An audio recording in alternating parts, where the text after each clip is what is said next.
오늘 오후에는 무슨 제목인가 하면 교회의 표입니다. 표.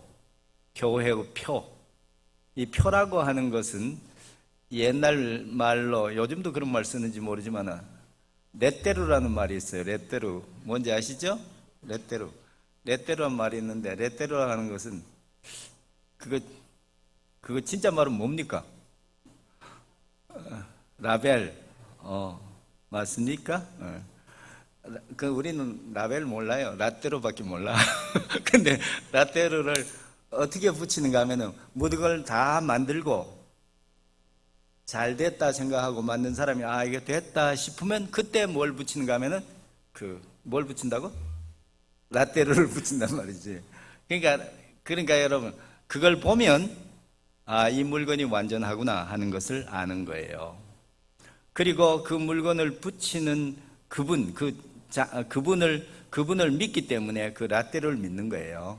그런 것처럼 교회 오늘은 표인데 뭔가 하면 하나님께서 교회에다가 이렇게 표를 붙이는, 이걸 다른 말로 인친다는 말로도 써요. 이렇게 탁 찍었다는 말은 됐다, 제대로 하고 있다 하는 그런 표거든요. 그래서 그러면 주님께서 어떤 교회들의 이런 표를 붙여주시는가 하는 건데, 오늘 그걸 말씀드리고 싶어요. 여러분 교회 사명, 교회가 무엇인가에 대해서는 다 생략을 할 거예요. 왜냐하면 여러분 목사님이 늘 하셨을 테니까. 그러면 여러분 혹시 가끔 밤하늘을 쳐다보기도 합니까? 밤하늘을 쳐다보기도 합니까? 어떤 시인이 이런 노래 했어요. 그래 우리 가끔 하늘을 쳐다보고 살자, 하늘도 쳐다보고 살자, 이런 노래를 했는데, 여러분 가끔 우리가 하늘을 이렇게 바라보는데 여러분 안 됐어요. 서울에 사신 분들은 참 안 됐다 싶어요. 여러분은 대단하다고 생각할지 몰라도, 왜? 여러분의 밤하늘에도 별이 있습니까? 서울의 밤하늘에도 별이 있습니까? 이 휘황찬란한 불빛 아래 별이 보이겠나 싶어요. 그렇지만 저희 사는 동네는 여러분 저녁에 이렇게 쳐다보면 별이 뚝뚝 떨어질 듯이 이렇게 아름다운 별들이 펼쳐져 있어요. 얼마나 아름다운지 몰라요. 근데 저는 이런 생각을 했어요. 그럼 거꾸로 한번 생각해 보자. 하나님께서 이 땅을 내려다보실 때 별이 보이겠는가? 하나님께서 이 땅을 바라보실 때 이 땅에서 반짝반짝하는 별들이 보이겠는가? 여러분, 하나님의 관심은 세상의 어떤 인공 구조물도 관심이 없고 어떤 예술품에도 관심이 없습니다. 하나님의 관심은 예수 그리스도를 믿고 구원 얻은 한 영혼에 관심이 있습니다. 그래서 그 영혼이 어디 있든지 주님이 관심이 있는 거예요. 하나님의 레이더는 어디에 있느냐? 바로 저들을 추적하고 있는 거예요. 여러분, 주님이 오늘은 여기 여러분을 위해서 여기 주님의 관심이 여기 집중되어 있습니다. 그리고 또 주님의 관심은 하나님의 뜻을 이 땅에서 온전히 이루어 가고 있는 교회에 있는 것입니다. 세상의 교회는 그래서 이 땅에 반짝이는 하나님의 별들입니다. 여러분, 그래서 이 스타란 말 우리가 많이 쓰잖아요. 아주 유명한 사람을 스타라고 그러잖아요. 맞죠? 근데 진정 이 세상에서 하나님이 말씀하시는 스타는 누구냐? 성경이 분명히 있어요. 별들, 하나님의 손에 별이 잡혀 있어요. 그 별이 누구냐? 7 교회의 사자들이라고 했어요. 사자는 목사를 말하는 거예요. 여러분의 목사님이 하나님의 손에 있는 스타입니다. 안 믿어요? 믿읍시다. 그럼 목사님만 스타냐? 아니에요. 구원받은 모든 성도들이 하나님 앞에서 스타라는 거예요. 하나님이 보실 때 반짝이는 거예요. 그러니까 이 교회가 이 땅에서 반짝이는 것처럼. 제가 어렸을 때라고 말하면 군대 가기 전에 전라남도 저 끝에 그 관산 장흥 밑에 그 관산 바닷가에 있는 한 조그만 마을에 있는 교회에서 목회를 했어요. 저는 또 가만 못 있는 성격이기 때문에 무조건 하여간 갔어요. 그랬는데 진짜 말씀드리면 참 고생 많이 했어요. 10끼 굽는 건 보통이었어요. 10끼. 10끼를 여러분 10끼 굽는 건 보통이었어요. 근데 하나님이 은혜를 베푸셔서 축복해 주시기 시작했어요. 그래서 사람들이 교회에 모여오는데 저는 이런 생각했어요. 내가 뭘 잘해서 사람들이 이렇게 오겠나. 하나님 보실 때 얘가 너무 안 돼서 이 어린 것이 와가지고 뭐 교회 한다고 이렇게 하는 게 얼마나 복이 안 됐을까요? 그래서 하나님이 은혜를 베푸셨다고 저는 믿거든요. 근데 참 감동스러운 일들이 있었어요. 그 뭐 고생한 건 그만두고 이제 아침에 이제 그 새벽에 교회에 무슨 일이 있으면 새벽에 기도회를 했어요. 매일 한 거 아니에요. 그래서 이제 등불이 이제 이렇게 예배당에 보면 줄을 이렇게 쭉 매놨어요. 철사줄을 그렇게 매놨어요. 그리고 거기다가 교회용은 하나 있어요. 호야라고 혹시 들어보셨을란가 모르겠네.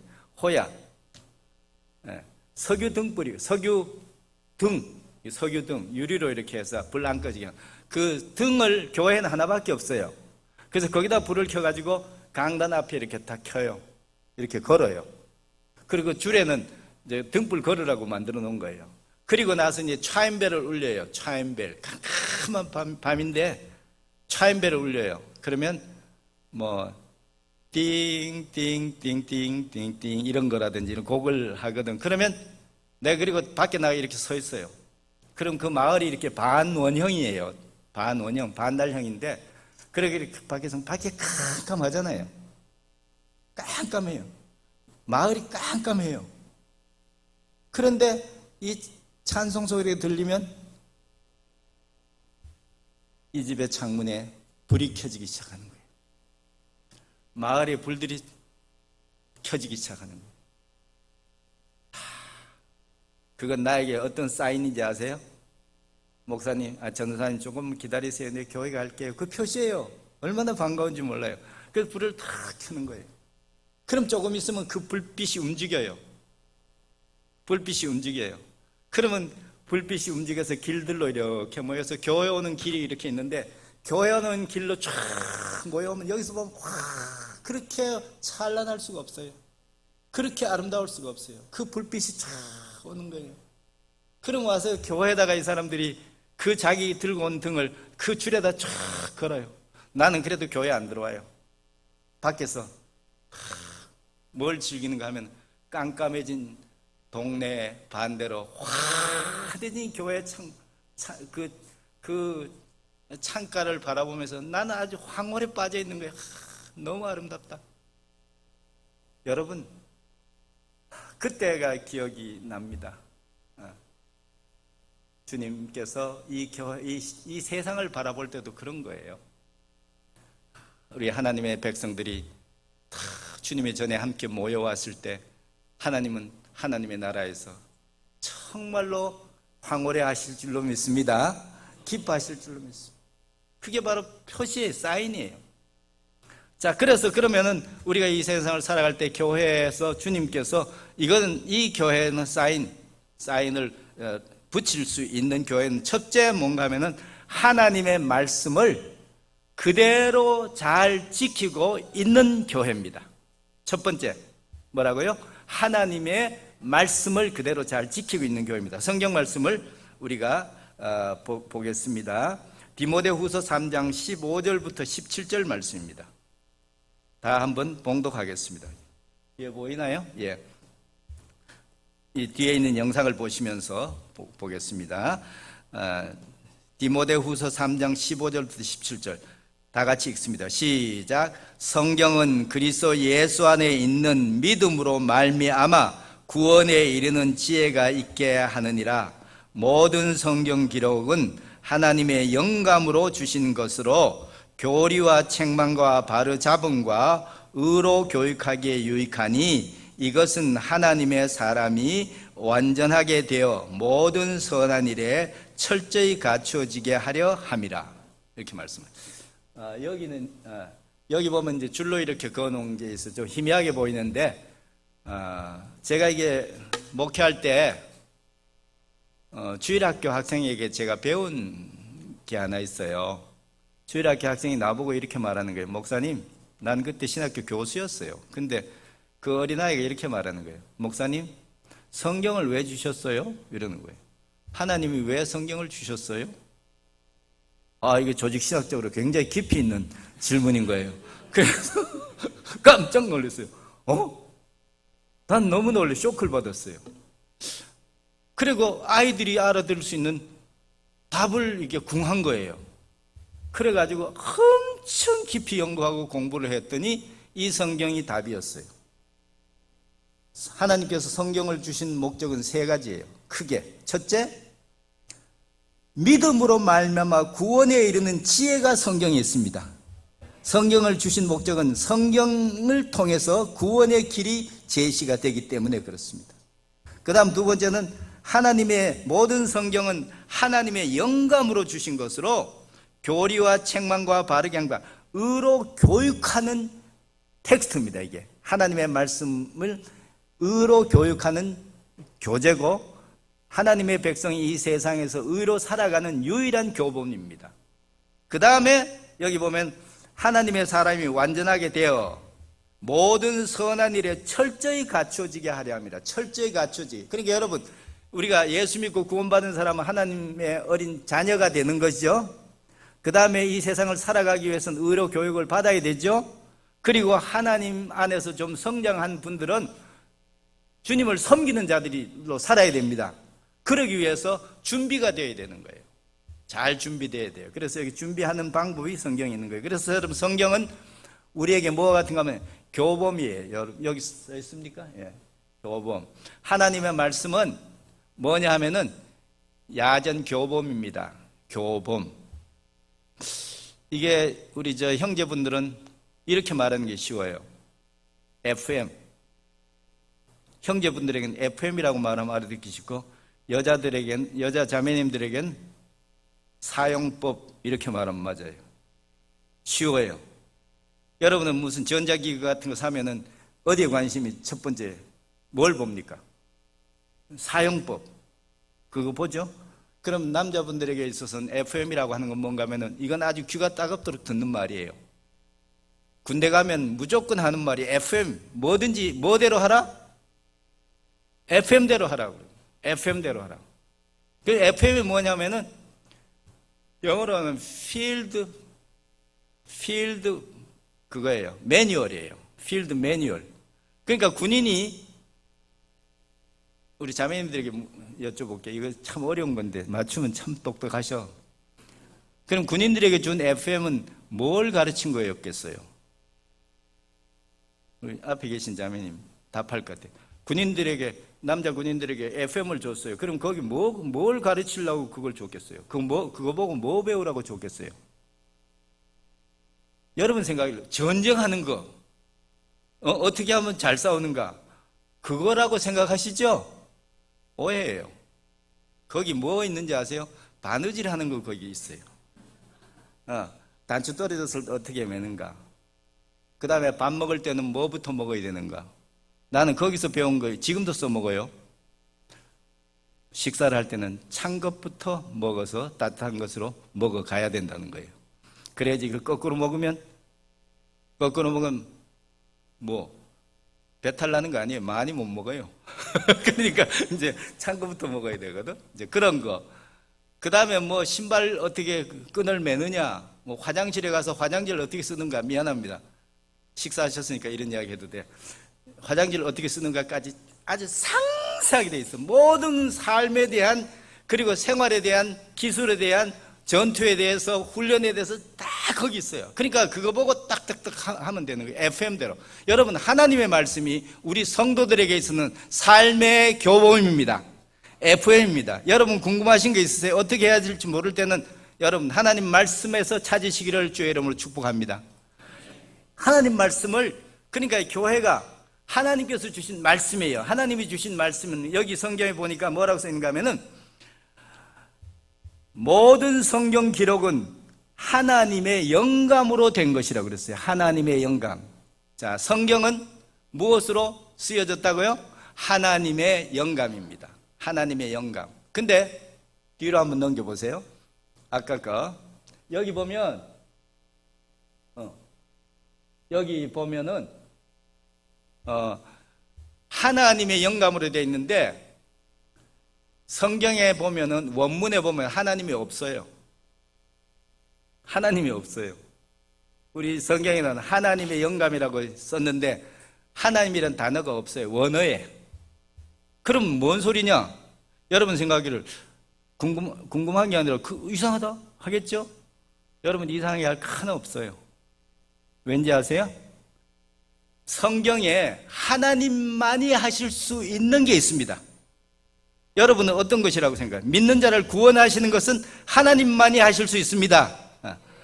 그리고 천지를 창조하시는 것도 하나님만이 하실 수 있습니다. 그 다음에 하나님의 말씀, 성경을 말씀해서 우리 사람들에게 주시는 것도 하나님만이 주실 수 있는 거예요. 그래서 하나님만이 하실 수 있는 유일한 액션, 행동은 동사가 아니라 동명사예요. 그것이 뭔가 하면 명사이기도 하고 동사이기도 해요. 그래서 영감이라는 말 속에 뭐가 있는가 하면 영감이라는 말 속에 뭐가 드는가 하면은 영감이라고 하는 그 한 단어 속에 한 단어로 뭐가 되는가 하면 데오프니스토스라는 말이 원어가 데오프니스토스라 이렇게 돼 있어요. 그게 한 단어예요. 뭐냐? 성경 전체에서 하나님만이 하실 수 있는 그 액션은 거기에 한 단어로 돼 있어요. 왜? 그건 하나님만이 하실 수 있으니까. 그러니까 하나님이라는 단어가 생략되는 거예요. 아시겠습니까? 하나님만이, 그러니까 성경은 하나님만이 말씀하신 하나님의 말씀이고 그 말씀을 우리 믿는 자들에게 주신 거예요. 그래서 이 말씀을 주셨어요. 여러분 받으셨죠? 하나님 말씀 받으셨죠? 네.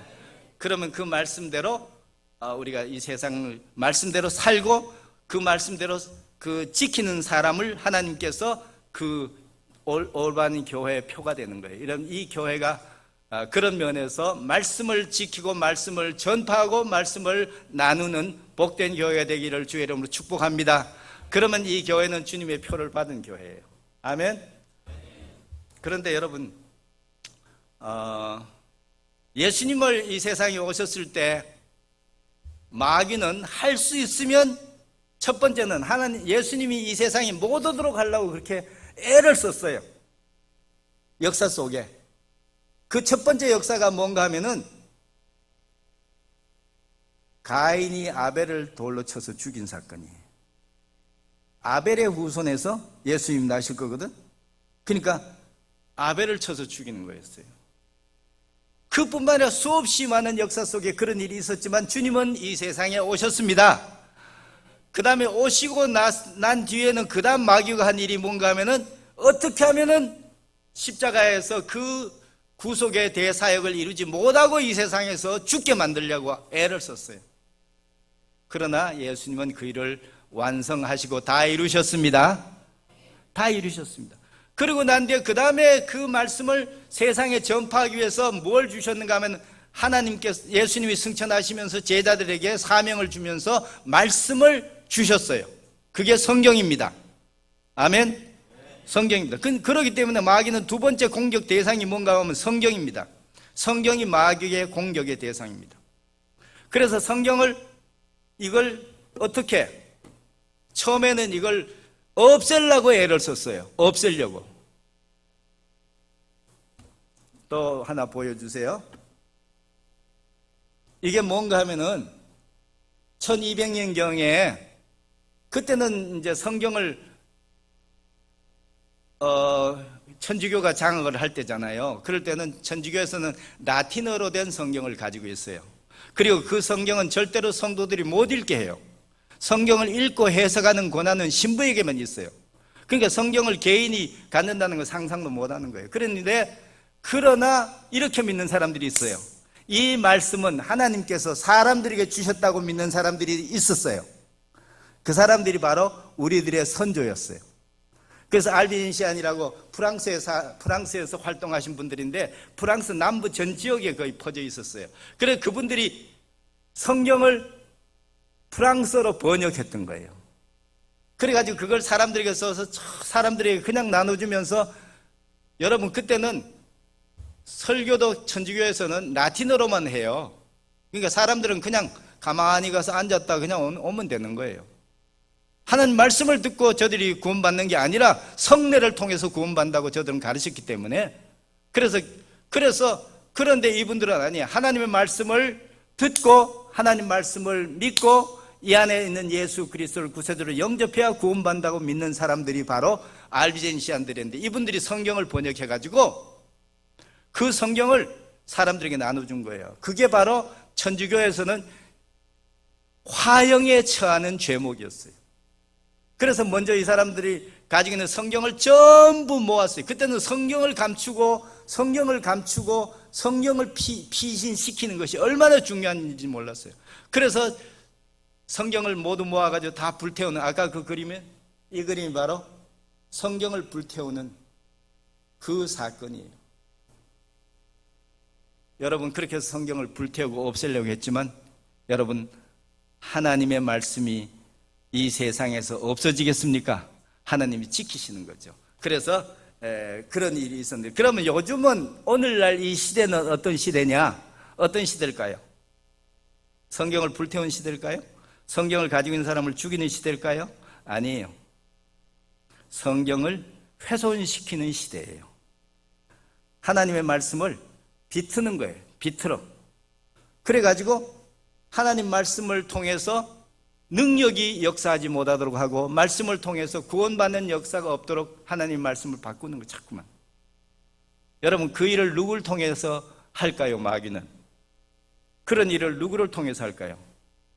네, 아주 OX 문제만 여러분 드릴게요. O 아니면 X입니다. 둘 중에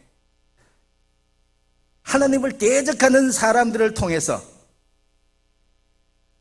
마귀는 그 일을 할 것이다 라고 생각하시는 분은 O 하십시오. 아무도 O 안 하죠? 네, 그러라고 한 거예요. 그거 틀린 말이에요. 나는 학교에 있을 때 내가 한 거야. 어떻게 하면 내가 시험 문제를 낼 때, 우리 최 목사님도 아마 느꼈을지 몰라. 어떻게 하면 내가 시험 문제를 낼 때 내가 관심은, 내가 어떻게 시험 문제를 내면 저 학생들이 맞출까? 여기 관심을 내가지고 항상 시험 문제를 냈다니까요. 그래서 그런데 그게 아니고 반대예요. 그런 사람들을 통해서가 아니라 하나님을 믿는다고 하는, 그리고 하나님의 말씀을 공부한다고 하는 신학자들을 통해서 이 일을 하는 거예요. 근데 제가 봤을 때 이건 분명해요. 그 신학자라고 하는 사람들이 정말 예수 믿어 거듭난 구원의 확신도 없고 하나님을 만난 그런 체험도 없는 사람들이에요. 그래서 성경이 하나님의 말씀이라고 하는 사실을 믿지를 못할 뿐만 아니라 이것이 학문적으로 연구를 하려고 하는 거예요. 아주 쉬운 이야기 하나만 딱 이야기할게요. 이 사람들이 이렇게 말합니다. 옛날 한번 생각해 봐라. 옛날에는 뭘 이야기할 때 그냥 말해가지고는 사람들이 말을 안 들어요. 말을 안 들어요. 그래가지고 거기다 뭘 집어넣어야 되는가? 미신적인 것을 넣어야 돼. 그래야 사람들이 받아들여요. 그래서 옛날에는 그렇게 해야 된다는 거예요. 예를 들어 우리 동네도 그런 게 많아요. 그냥 말을 해갖고는 안 들어요. 그래서 어떻게 하는가 하면, 얘들아 숯 밟지 마라 이렇게 말하면 안 되잖아요. 숯 밟지 마라 이러면 말을 잘 안 들어. 그래서 이렇게 말해요. 숯 밟으면 발목 부러진단다. 이렇게 가르치는 거예요. 그러면 숯 안 밟으려고 애를 쓰는 거예요. 우리 동네에 이런 말도 있었어요. 여자애들이 자꾸 그걸 보고 일을 안 하잖아요. 요즘 휴대폰 보느라고 뭐 그러는데, 아마 요즘 같으면 얘야 휴대폰 자꾸 보면 이렇게 말할 건데, 옛날에는 거울 보면 아가씨들이 자꾸 거울로만 보잖아요. 일도 안 하고. 그래서 이런 말이 있어요. 거울 자주 보면 얼근 신랑 만난다, 이런 말이 있어요. 얼근 신랑이 뭔지 아세요? 거울 자꾸 보면 얘야 너 얼근 신랑 만난다. 우리 정지수님, 얼근 신랑이 어떤 신랑입니까? 나 안 들리는데? 곰보. 요즘 곰보는 거의 없어요. 왜 없는지 아시죠? 천연두가 없어져서 그런 거예요. 천연두 걸리면 다 곰보 되거든. 그러니까 여러분 거울 자꾸 보면 얼굴 신랑 만나요. 그러니까 각 동네마다 다 그런 미신적인 것을 가미를 해서 사람들에게 강조하는 거예요. 그러니까 옛날에 성경을, 요즘 신학자들이 이런 말을 하는 거예요. 그렇기 때문에 옛날에 성경을 쓸 때도 미신적인 걸 거기다 집어넣어야 사람들이 알아듣지, 그리고 말을 들어먹지, 미신적인 게 없으면 사람들이 안 듣는다는 거예요. 그러니까 성경에 나오는 많은 신화적, 예를 들어 많은 기적적인 사건은 신화라는 거예요. 미신이라는 거예요. 예수님이 무슨 물 위를 걸었다? 옛날엔 그렇게 말해야 사람들이 예수님을 따르지 안 따랐다는 거예요. 그래서 그렇게 했다는 거예요. 그럼 지금은 어떻게 해야 되느냐? 지금은 현대화되기 때문에 미신적인 게 있으면 사람들이 안 믿는다는 거, 반대로 옛날엔 미신적이 있어야 믿는다고 하더니 지금은 미신적인 것이 있으면 사람들이 안 믿는다는 거예요. 그러면 어떻게 해야 되느냐? 성경에 있는 미신적인 걸 빼야 된다는 거예요. 이제는 성경에 있는 미신적인 이야기를 하면 안 된다는 거예요. 그래서 예수님이 물 위를 걸었다, 그거 빼야지. 요즘 사람들이 그거 듣고 예수님 믿겠냐는 거예요. 그래서 미신이 걸 빼야 된다는 거예요. 지금 신학자들이 이런 이야기를 하고 있어요. 그러니까 신학자들이라고 하는 사람들을 통해서 마귀가 하는 일이 뭐냐면 하나님의 말씀을 훼손시키려고 하는 거예요. 그래서 이것이 하나님의 능력으로 나타나지 못하게 하려고 하는 거예요. 그러니까 여러분, 이 시대에 하나님 말씀을 지키고 하나님 말씀대로, 그리고 믿고 행하시는 여러분 되시길 바랍니다. 이 교회가 하나님 말씀을 지켜가는 교회가 되기를 주의 이름으로 축복합니다. 그러면 주님께서 이 교회에 주님께서 렛대를 붙여줄 거예요. 렛대를. 아멘. 자, 두 번째로 빨리 넘어갈게요. 자, 그 다음 넘어가 주세요. 이거 설명을 해야 되겠어요. 이게 뭔가 하면은 여러분 앞으로 관광을 다닐 때, 해외여행이나 다닐 때 역사를 좀 이렇게 배우고 가면 좋아요. 여러분, 여긴 어딘가 하면은 프랑스와 스페인을 경계로 하는 피레네 산맥입니다. 피레네 산맥에 아주 험준한 산 꼭대기에 성이 하나 있습니다. 여러분, 이게 지난번에 세계 무슨 기행인가에 나오는, 거기서 나오는 그림이에요. 이게 거기 보면 피레네 산맥을 이제 여행하는데 피레네 산맥에 대한 것을 설명하는 중에서 이걸 이야기하더라고. 내가 얼마나 반가운지 몰라요. 내가 저걸 알거든. 저게 뭔가 하면은 아까 말했죠. 그 성경을 번역해가지고 사람들에게 나누려고 하니까 사람들을 다 잡아 죽이고 그래가지고, 여러분, 심지어 이때 십자군 원정이 해서 예루살렘에 있는 그 성전을 점령하려고 했는데 그거 실패하고 나니까 그 십자군을 몰아가지고 바로 이 알비전시안들을 전부 침멸을 하려고 하는 거예요. 그러니까 이 사람들이 성경을 가지고 어디로 도망을 왔는가 하면 여기 피레네 산맥에 있는 이 험한 산성에, 이게 몽세퀴르라고 하는 것입니다. 몽세퀴르, 몽쉐퀴르. 몽은 산이잖아요. 몽세퀴르라는 산에 있는 성이에요. 이게 여기에 다 모여 400명이 거의 모였어요. 그래 모여가지고 그 성경 말씀을 어떻게든지 간에 지키고 사람들에게 전해줘야 되겠다고. 여러분, 이 험에서 십자군이 쳐들어오지를 못하는 거예요. 그래서 거기 있던 대장이 생각했어요. 쟤들이 뭘 저렇게 지키려고 애를 쓰는가? 저게 뭐겠냐 생각했어요. 그래서 저게 아마 소문에만 듣던 예수님이 만찬을 할 때 썼던 잔, 예수님이 만찬을 하실 때 쓰셨던 잔 있잖아요. 그 잔인가 보다. 이렇게 말하고 하다 보니까 그게 하나의 정설이 돼버리고 말았어요. 그래서 저 사람들이 가지고 있는 것이 뭐냐? 그래 자기들 말로 성배라고 그래요. 성배. 거룩한 잔이다, 이런 뜻이에요. 여러분, 제가 여러분을 권합니다. 교회에서 성자란 말 많이 쓰지 마세요. 성자 그거 많이 쓰는 거 아니에요. 교회에서 성자 쓸 수 있는 곳은 딱 하나밖에 없어요. 아침 말씀드렸죠? 예수 그리스도를 믿어 구원 얻어 하나님 앞에 의롭게 된 자들만 성자를 쓸 수 있어요. 여러분만이 성도입니다. 목사, 성직자 아니에요. 하나님이 세우신 종이에요. 교회, 성전 아니에요. 성도들이 모이는 곳이에요. 그러니까 성자 쓰지 마세요. 이 교회 나면 안 그러겠지만 혹시 이건 하지 말아야 되겠네. 이 이야기다 큰일 날라. 어쨌든 간에 그래서 이 교회는 안 그러라고 생각해요. 뭐 이야기하려고 한지 아세요? 우리 최 목사님 뭘 이야기하려고 하다가 성가대란 말을 하지 마세요. 성가대란 말 절대 하지 마세요. 찬양됩니다. 찬양, 주님을 찬양하는 것입니다. 찬양됩니다. 성가대란 말은 여러분 성가라고 하는 게 있습니다. 캐토릭에서 목숨처럼 지키는 노래가 있습니다. 그게 뭔가 레미레레라고 하는 거예요. 레미레레. 주여 나를 불쌍히 여기소서 하는 이 곡인데, 이것은 바티칸 그 성당 안에, 성당이란 말 또 내가 썼네. 거기다가 이제 넣어놓고 감춰 놔다가 1년에 한 번 순환절날 딱 부르는 거예요. 그게 레미레레라요. 그건 복사해도 안 되고 카피해도 안 되고 다른 사람이 불러도 안 돼요. 오직 성가대만 부르는 거예요. 13살 미만의 남자들로 구성된 1년에 한 번 딱 부르는 거예요. 그걸 만약에 누가 복사를 했다면 그 바로 사형이에요. 근데 누가 그걸 복사했어요? 누군지 아세요? 음악 하시는 분들? 모차르트가 그 노래를 이렇게 듣고 그걸 바로 집에 가서 악보로 만들어 가지고 사람들 앞에 불러버려서 그 들켰어요. 근데 워낙 천재성이라서 걔는 살았어요. 그러니까 여러분 바로 그런 거예요. 근데 성배라는 말, 그 사람들은 성배지만 우리는 성배라고 믿지 않아요. 예수님이 예수님이 주의 만찬할 때 썼다고 해서 그게 성배가 아니에요. 그게 무슨 주님이 쓰셨으니까 좀 귀하지만 그렇다고 그게 성배는 아니에요. 근데 이 사람들은 그게 성배라고 생각했어요. 그래가지고 저게 성배를 쟤들이 저러고 있다. 그러니까 뺏어야 된다.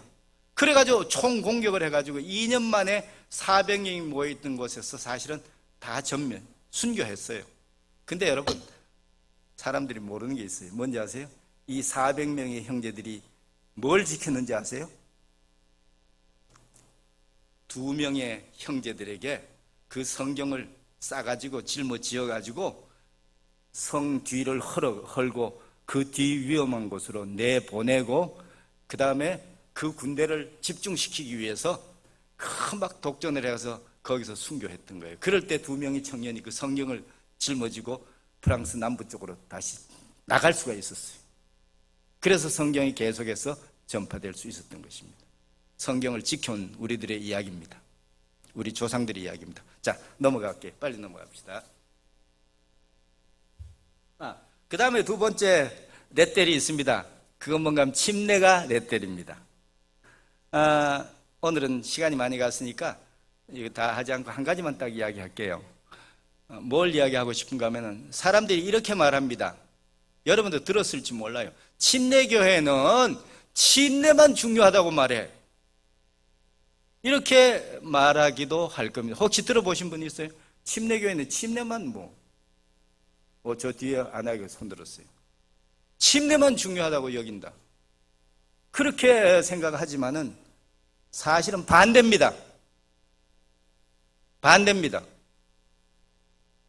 다른 개신교, 캐토릭에 너희들은 침례 그들은 세례잖아요. 세례 받아야 천국 간다고 가르치지만은 성경은 침례가 영혼을 구원하고 천국 가는 것이라고 가르치지 않는다고 가르친 것이 우리 침례교인들이에요.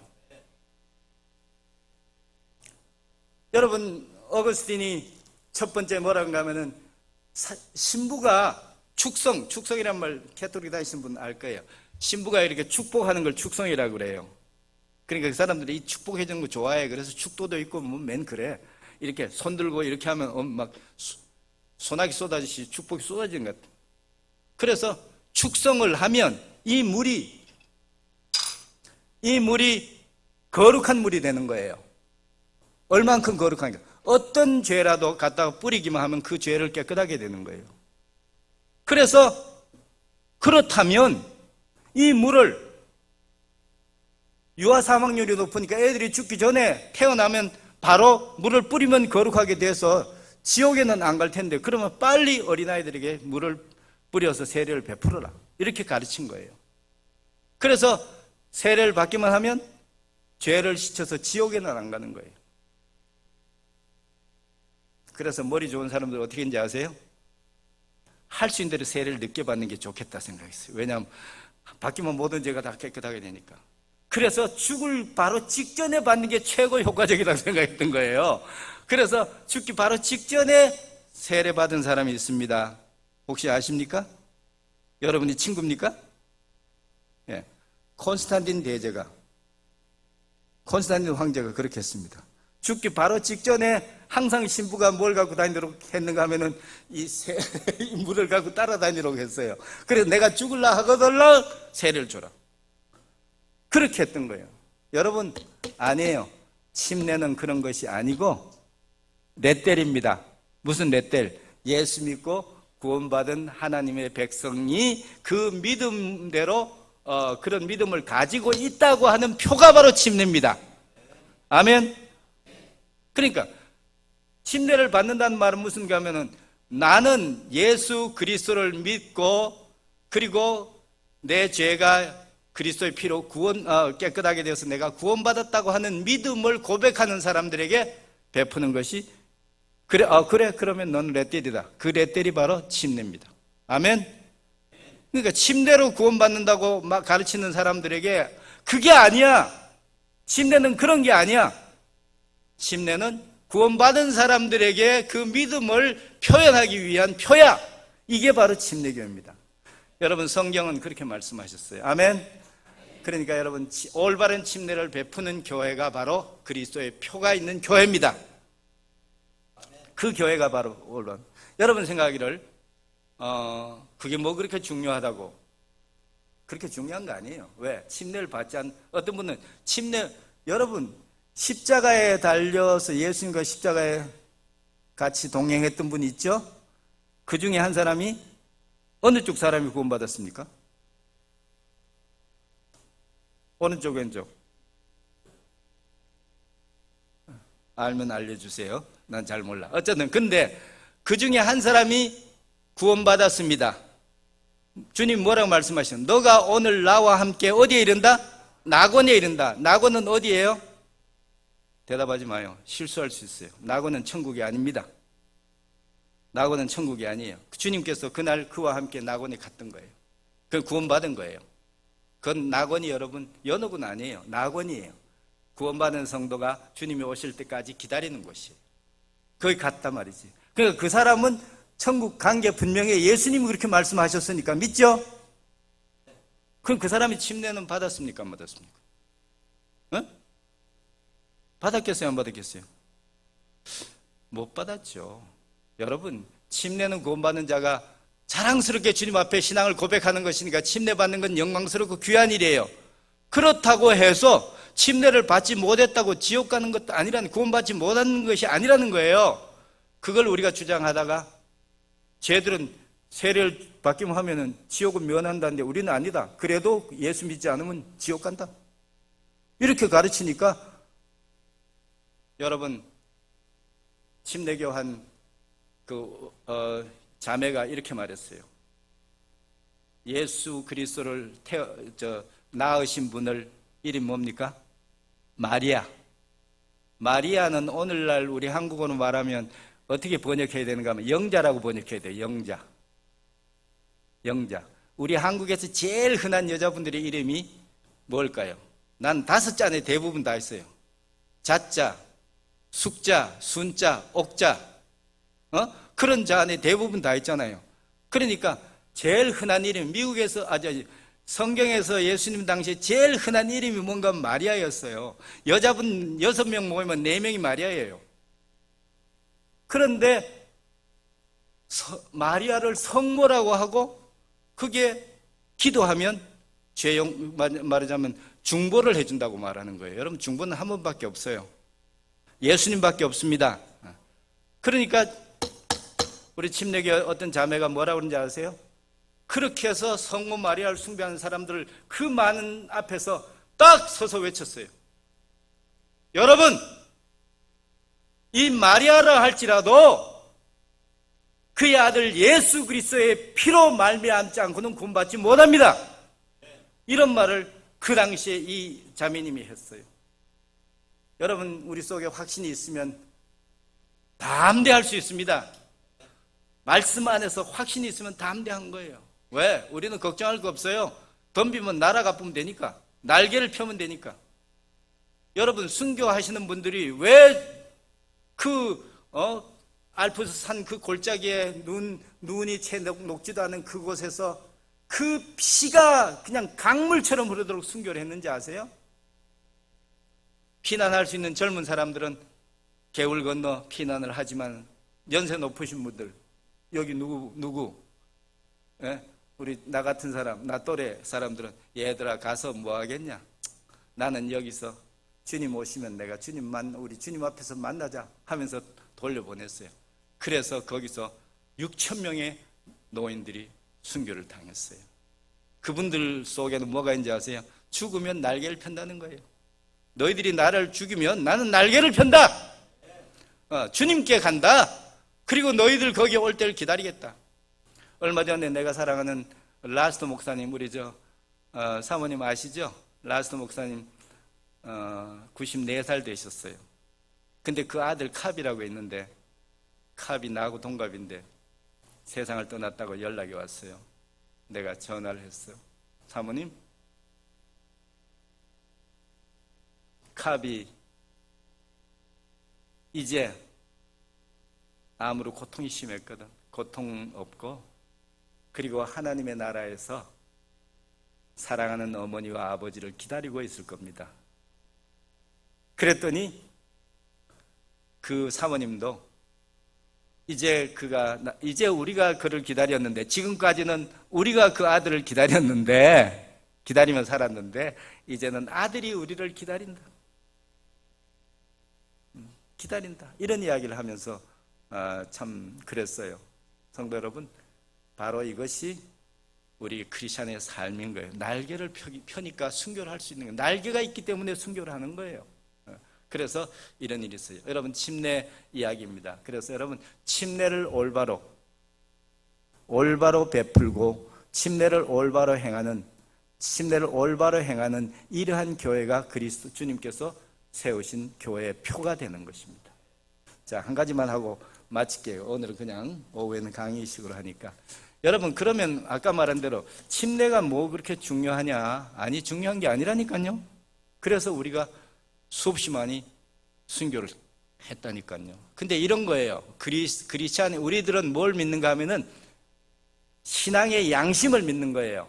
한 사람의 마음으로 결정하고 받아들이고 믿는 그 믿음은 누구도 제압할 수도 없고 건드릴 수 없다고 믿는 사람들이에요. 우리 침례교의 특징은 양심의 자유를 믿어요. 한 사람 한 사람의 신앙이 그래서 중요한 거예요. 한 사람 한 사람의 신앙은 바로 그래서 중요한 거예요. 강요할 수도 없고, 강요한다고 되는 것도 아니에요. 정말이지, 아무리 한 나라의 군대가 동원한다 하더라도 그 무력으로도 한 사람의 마음으로 예수께 돌아올 수 없다고는 우리는 믿는 사람들이에요. 오직 그가 성령의 도우심으로 예수 그리스도를 구세주로 영접함으로 그 영혼이 구원받는 거예요. 그렇기 때문에 우리가 그걸 믿는 거예요. 근데 여러분, 이게 문제가 없는데 문제를 만드는 것이 누군가 하면은 우리가 아니에요. 우리가 시비를 붙는 사람도 아니에요. 근데 문제는 얘들이 국가 권력을 가지고 유아 세례를 믿고 유아 세례를 베풀고 캐토릭으로 돌아오지 않으면 죽이겠다 하고 군대가 포위하고 있는 거예요. 그러면 여러분, 별거 아니에요. 너희들 유아 세례 베풀든지 말든지 우리는 상관없다. 우리는 예수 믿음으로 구원 얻었고, 그래서 우리가 그 믿음의 신앙을 고백해서 침례를 받았다. 우리는 신자의 믿는 성도들의 침례를 믿는다. 그 별거 아닌 거예요. 근데 걔들이 그걸 받아들이지 않으면 죽이겠다고 할 때 그럼 우리는 어떻게 하냐는 거예요. 아무것도 아니에요. 그들이 그렇게 했을 때 그러든지 말든지 상관없는데, 문제는 죽이겠다고 칼 가지고 말하라고 했을 때 그럴 때 우리 신앙 양심상 그걸 받아들일 수 있겠냐는 거예요. 우리 신앙 양심은 받아들이지 못하는 거 아닙니까? 그죠? 그러니까 순교할 수도 있다는 거예요. 자, 그래서 여러분, 오늘 제가 말씀드린 교회 표는 두 가지 확실한 표를 마지막에 붙잡고 있어야 됩니다. 이것은 마지막 시대에 변개하려고 마귀가 아주 옛날부터도 그랬죠. 마귀가 아주 극단적으로 지금 준동을 하고 있는 거예요. 준동을. 성경이 뭐라고 했어요? 내가 이 반석 위에 내 교회를 세우리니 음부의 권세가 이기지 못하리라. 여러분 킹제임스 버전. 지옥의 권세가 이기지, 지옥의 문이 이기지 못하리라. 지옥의 문. 본 적 있어요? 지옥의 문을 본 적 있는 사람? 그러면 로댕에 생각하는 사람은 본 적 있는 사람? 그림으로라도 로댕에 생각하는 사람 본 적 있죠? 여러분, 로댕에 생각하는 사람이라고 하는 그 조각이 지옥문이라고 하는 조각의 일부분을 떼놓은 거예요. 일부분을 떼놓은 거예요. 그러니까 조각 중에서 그 지옥의 문이라는 그 조각에서 일부분을 떼서 로댕에 생각하는 사람이 있는 거예요. 그런데 전체를 보면 그건 지옥의 문이에요. 근데 여러분, 하나님의 교회는 주님이 세우셨습니다. 주님이 세우셨습니다. 자, 한 가지 이야기 마칠게요. 조심해야 돼. 왜? 주님이 세우셨을 때 이렇게 주님이 세우시면서 그 교회의 원형을 우리에게 주셨습니다. 이렇게 이 땅에 교회를 세우고 가겠다 그랬어요. 여기 자매님들이 참 오늘 찬양도 그렇게 귀했어요. 근데 여러분, 한 이야기만 할게요. 어떤 잘생긴 청년이 길가에서 누구를 만난 이렇게 보니까 아주 정말 멋진 예쁜 여자분이 지나가는 거예요. 그러면 대부분 자동적으로 오토매티컬이 그 여자를 따라가게 돼 있어요. 남자는 따라가요. 그래서 따라가는데 어디로 들어가는 거예요? 교회로 들어가는 거예요. 당연히 따라 들어가야지. 나는 권장하고 싶어요. 그럴 때는 따라가야지. 근데 그래가지고 이제 이 친구도 덕분에 예수 믿었어요. 근데 그 여자분은 믿는지 안 믿는지 몰라. 교회 다니는 사람인지. 그래서 이제 결혼했어요. 결혼하기 위해서 뭔지 못하겠어요. 여기까지 거. 예쁜 마음에 드는 여자가 있으면 결혼하려고 별짓 다 해야지. 나는 그렇게 생각하는 사람이에요. 그래서 별짓 다 해야 돼. 속여도 돼. 네, 뭐 목적을 위해서 그까짓 거. 그런데 중요한 건 뭐냐면은, 그래서 이제 결혼을 해서 하나님의 은혜로 은혜라는 딸을 낳았다네.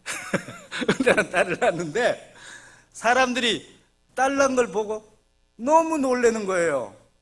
왜냐하면 엄마도 그렇게 예쁘고 남자도 아버지도 그렇게 멋진데 딸은 보니까 안 멋진 거예요. 너무. 그래도 여러분, 그러더라도 그거 보고 에이, 엄마는 저리 잘생겼는데 왜 딸이 못생겼어, 이렇게 말하면 안 돼요. 그럴 때도 아이 참 이쁘다, 그리고 엄마 닮았구나, 이래 말해야지. 그런데 이제 그랬던 거예요. 그런데 사람들이 그래도 속으로 뜨아했어요. 저 왜 그런가. 그랬는데 이제 그 부인이 그 딸을 낳았다고, 어머니가 딸을 낳았다고 이제 찾아와가지고 그 아기를, 손녀를 보더니만은 반색을 하는 거예요. 손뼉을 치면서 어떻게 이렇게 엄마를 닮았냐 이러는 거예요. 그래서 모든 동네 사람들이 뭔 소리냐 그러고 있는데, 여러분 벌써 눈치챘어요. 그래, 눈치챈 척 하지 마요.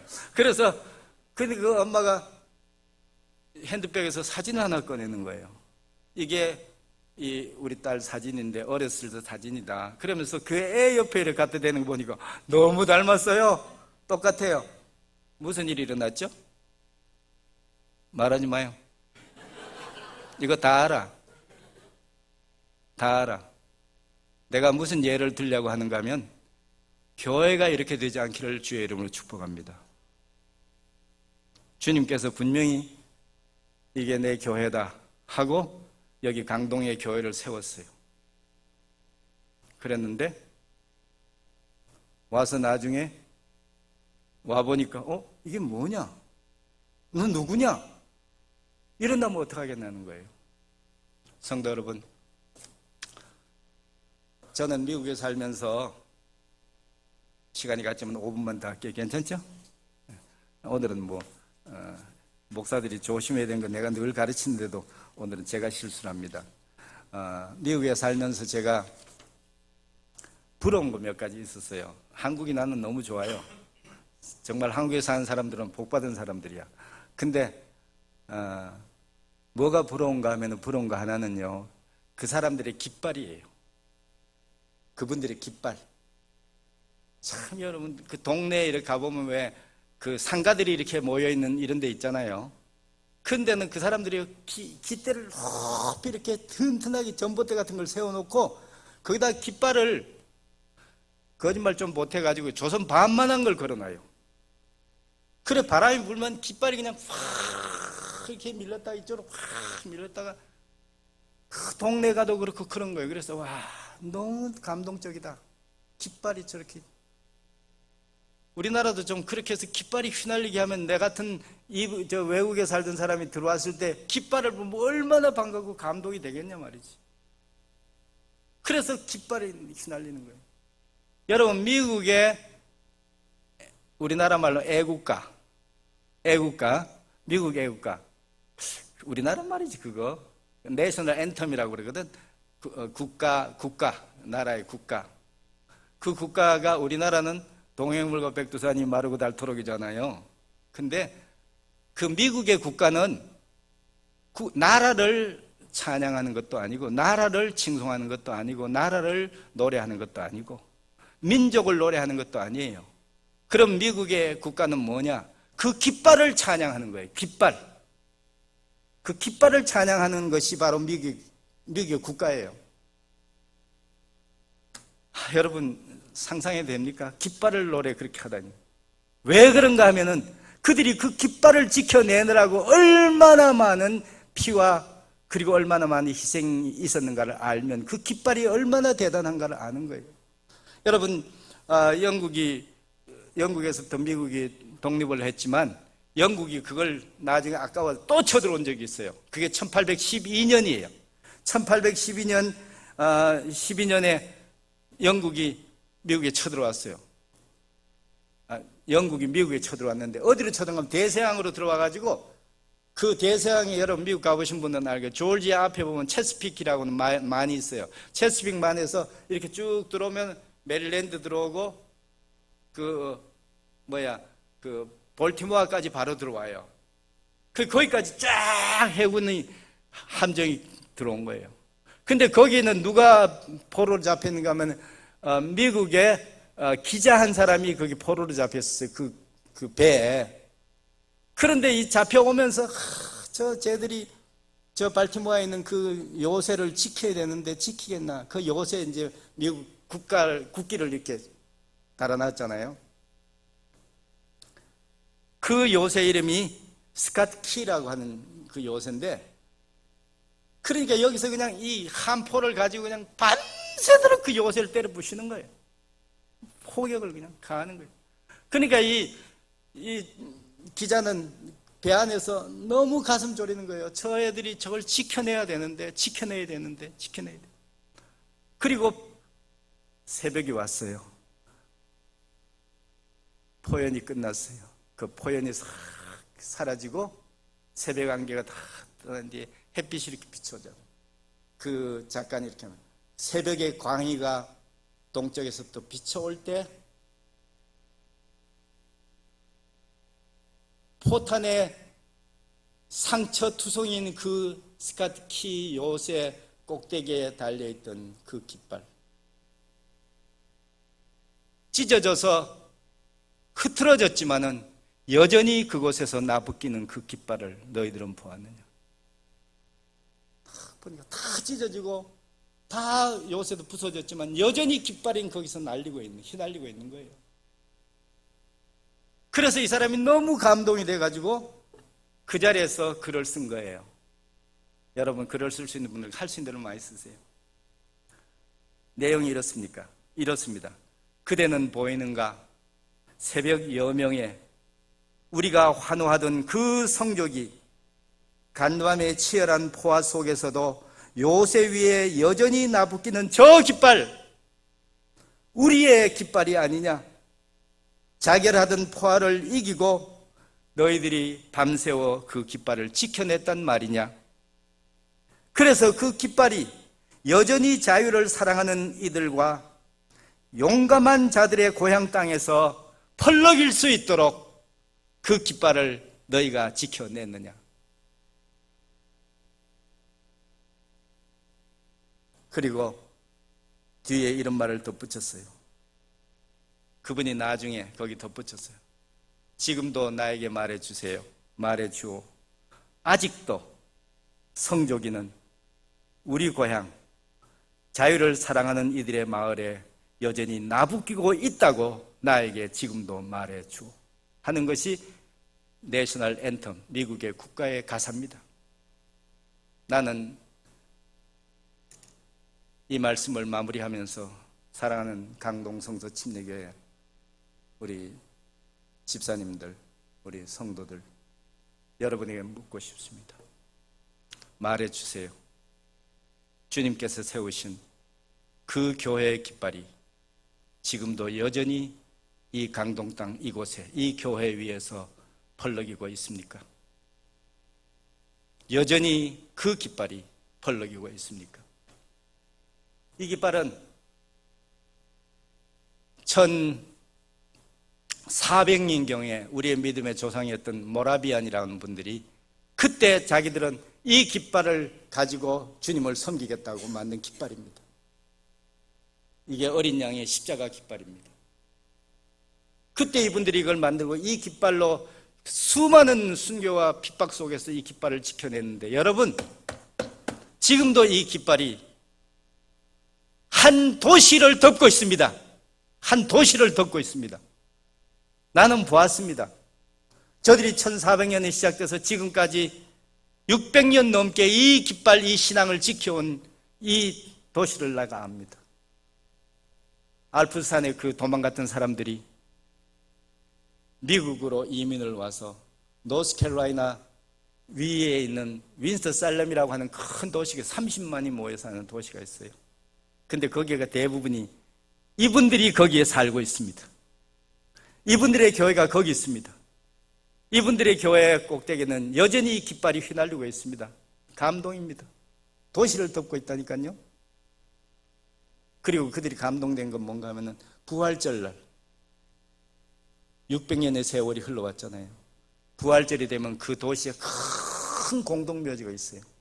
그게 바로 모라비안 성도들이 죽으면 거기 다 묻혔던 거예요. 왜? 주님 오실 때를 기다리면서 거기에 묻혔던 거예요. 그러면 그 온 교회들이 부활절 날 아침 되면 새벽에 다 그 무덤 앞에 모입니다. 장엄합니다. 무덤 앞에 장엄한 모임. 그러면서 부활절 날 아침에 거기서 예배를 바로 드리는 거예요. 주님이 오시면. 그때는 이들이 무슨 예수님 부활하셨다 그 이야기 하는 거 아니에요. 예수님이 다시 오시면 여기 먼저 가신 성도들이 다 이곳에서 일어날 때 우리도 주님 앞에서 주님을 만나며 저들을 만날 것이다 하는 믿음으로 바로 거기 모이는 거예요. 사랑하는 강동성서 침례교회 성도 여러분, 주님이 오실 때 같은 믿음으로 주님 주신 이 믿음을 지키다가 주님 앞에 모여가는 이 강동 지역의 이 교회 위에 주님의 십자가의 깃발이 여전히 나부끼는 그런 교회로 지켜지기를 주의 이름으로 축복합니다.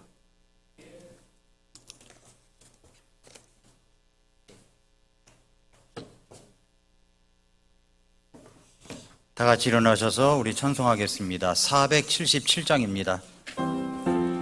오늘 말씀을 생각하시면서 477장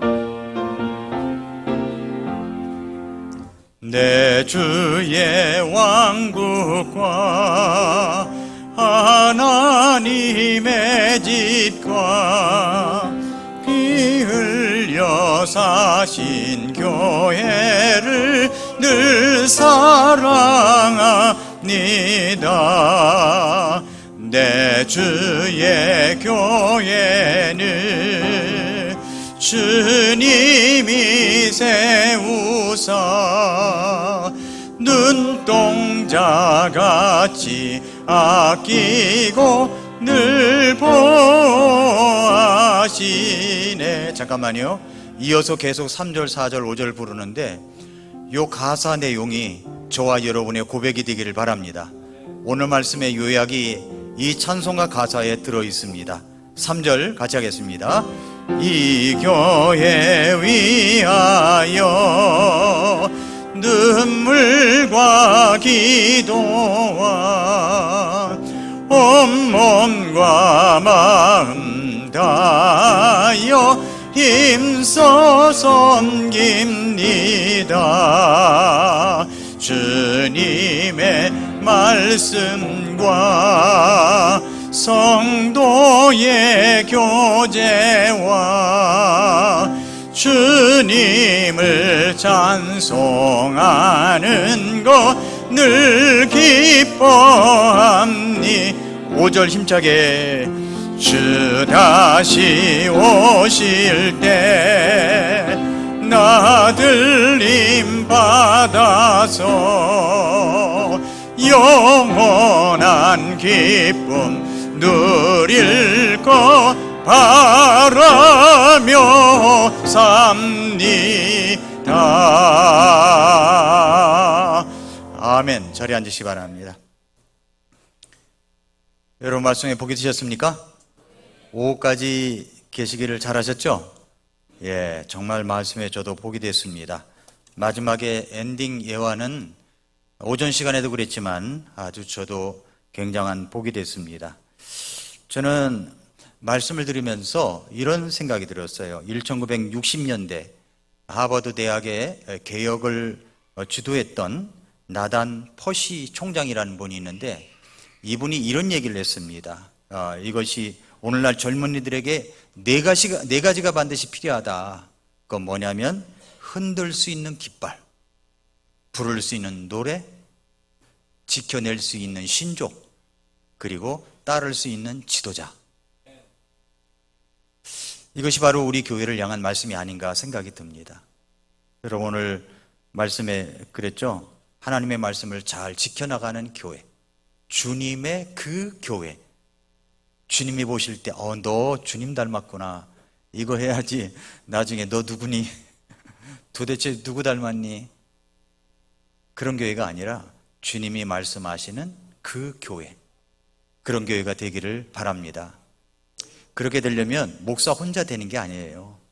우리 집사님들 부부, 우리 교회 여선교회, 남선교회, 또 우리 성도님들, 누가 알든지 모르든지 정말 열심히 헌신하는 여러분들이 있을 때 우리가 100년, 200년, 600년이 가도 변함없는 그 교회가 될 수가 있습니다. 저는 이제 오늘 말씀을 들으면서 모라비안 그 1400년도에 모라비안 그 깃발 이야기를 들으면서 600년을 지켜온 그 교회가 지금도 있다고 하니까 그런 꿈이 생겼어요. 우리 예수님의 교회, 강동 성도침례교회가 정말 말씀의 깃발 아래 모여있는 마을을 만들어야 되겠구나. 마을을. 이제 그렇게 되려면 한 가지가 전제 조건이 돼야 돼요. 그게 뭐냐면 우리 교회 땅과 건물이 있어야 됩니다. 여기는 지금 세를 살고 있는 곳이고 하나님이 여기를 주실지, 강동구에 어디를 주실지, 송파구를 주실지 그건 잘 모르겠어요. 그러나 그것이 형성이 되면 먼저 되면은 그 마을을 형성했으면 좋겠다. 예. 그러면 장점이 뭔지 아세요? 아기를 낳으면 이웃 성도에게 아기 맡기고 딴 일을 볼 수 있다는 거, 가까이서. 그럴 수 있는 장점이 있고, 또 교회가 그런 게 공동체가 있으면 가까이서 교회에 맡기고 또 돌볼 수 있는 성도님이 있고, 이러면 그야말로 그것이 아름다운 공동체가 아닌가 이렇게 생각이 됩니다. 오늘 말씀에 저도 오전 오후가 정말 저에게 주셨던 정말 담비와 같은 귀한 말씀이었습니다. 여러분도 축복이 되셨습니까? 예, 오늘 정말 말씀에 복이 됐는데 우리 감사의 인사를 박수로 좀 대신하겠습니다. 감사합니다.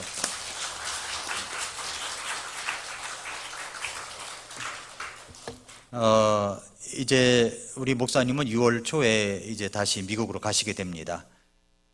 여기 이번에 방문길에 저희 교회에 오셔서 말씀을 전해준 것이 정말 저희들에게는 큰 복이 되었습니다. 목사님의 사역과 또 가정을 위해서 여러분 기도 많이 해주시면 대단히 감사하겠습니다. 이 시간 제가 기도를 하고 예배를 마치겠습니다. 같이 기도하겠습니다.